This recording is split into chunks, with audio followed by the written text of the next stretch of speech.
Okay, so Congress. Let's start with questions of representation. Obviously, the most basic function that the legislature performs is to make laws. That's technically what it is. It's the lawmaking body. But obviously, in a democracy, you expect it to represent the people. It's making laws on behalf of the people. It's supposed to represent the people in some way. What are the different types of representation? As the notes begin by talking about, is Congress representative?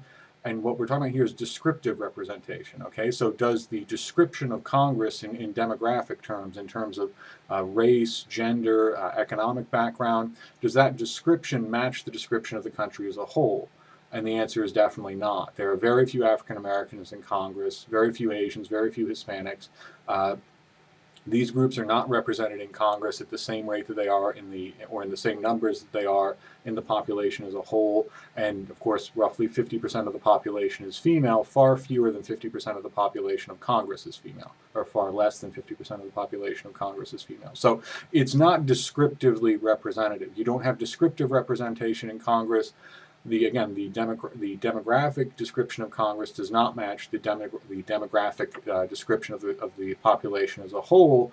Moreover, most members are fairly wealthy when they're elected. They come from a background in business and law, things like that. Again, not typical of the country as a whole. So that's descriptive representation. There's still this idea of substantive representation, and the view there is you can represent your members in the substance of what you do. And so an example would be the late Ted Kennedy, who came from a very wealthy family, and of course, his brother was president, a fairly unusual background, but he represented the interest of poor constituents. He wanted more social welfare programs for them and so on. So even though he was wealthy, he didn't simply represent the interest of his class or the typical interest of his class. He represented, in terms of the substance of the laws he tried to promote and get passed, he represented his constituents as a whole, including the less wealthy ones. Okay? Then jump to the last slide, different ideas about how representation should work then. Descriptive versus substantive. There are also questions about, well, what exactly do congressmen do then in terms of substantive representation? What are they doing in there? Should they simply exercise their own personal judgment on laws that are up for discussion, or should they represent what they think their constituents would want? Okay, so should they go and just vote however they think their constituents would want them to vote? That's called the delegate theory of representation, or that type of representative would be called a delegate. And again, that idea is you just represent what you think your constituents want. You just vote the way that your constituents would want. You're there just to represent them in a very literal sense, just to do what they want, just to vote the way that they want. The other type is called trustee, and there the idea is, yes, you're representing your constituents, but your constituents have chosen you to be a kind of trustee to sort of act on their behalf, but to act on the basis not just of what opinion polls say that they want or what you think that they want, but to act on the basis of your own knowledge, your own experience in government, and so on.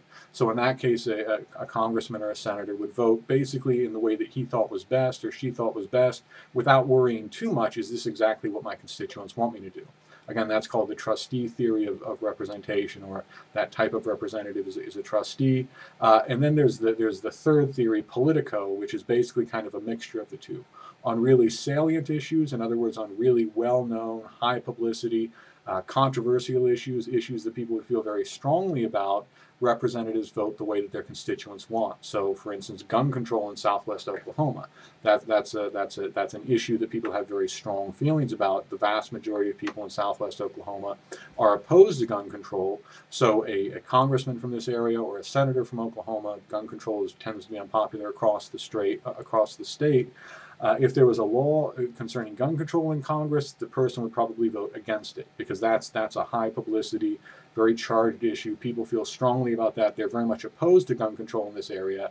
Therefore, someone representing this area would probably vote against gun control, because even if people didn't know it at the time, in the next election it would probably be brought up if they voted in favor of it. So on really salient, important, well-known issues that people feel strongly about, they tend to vote as delegates. They tend to vote the way that their constituents want. However, on more obscure or less highly charged, less emotional issues, a lot of things involving foreign policy, things maybe involving defense spending, things involving agriculture bills and so on. And of course, in some areas, agriculture bills will be very important, in others less so. In these cases, the person basically votes as a trustee. They basically vote on the basis of their own judgment or their own personal ideology. So that's the politico theory. You kind of combine delegate and trustee on salient, highly publicized, strongly salient, highly publicized issues that people in your home district feel strongly about. You vote as a delegate. You vote the way that you think they want you to. On other less well-known, less significant, less emotionally charged issues, you vote in the way that you think are bad. The way that you think is best. And again, so you combine them, and of course, in most cases, most issues that come before Congress are not salient. They're not that important to people. They're not that well known. People don't feel that strongly about it. So in most cases, representatives are acting as trustees. They are voting on the basis of their own personal judgment or their own personal ideology. Okay, so those are the different types of representation. First of all, descriptive and substantive, and then secondly, the different ideas about what representatives should be doing, how they should be representing their constituents, delegate versus trustee versus politico. Okay,